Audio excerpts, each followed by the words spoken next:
Survey జనా సుఖినో భవంతు అని శ్రీ మల్లికార్జున శర్మ అన్నారు.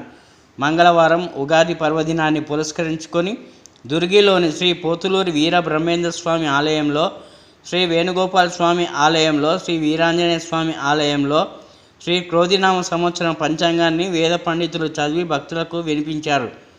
సిరి సంపదలతో విరాజిల్లుతూ తులతూగాలన్నారు. ఈ సంవత్సరం వర్షాలు సక్రమంగా పడవు అన్నారు. గ్రామాల్లో నీటి ఎద్దడి ఉంటుందన్నారు. అప్పులు తీసుకున్న వారు తిరిగి ఇవ్వరని అన్నారు. జన్మరాశి ఫలాల ప్రకారం కన్య, కర్కశ, వృషభం, మేషరాశి వారికి పట్టిందల్లా బంగారం అవుతుంది అన్నారు. గ్రామంలోని పెద్దలందరూ ఈ కార్యక్రమంలో పాల్గొన్నారు. అనంతరం పంచాంగ పుస్తకములను పంచిపెట్టారు.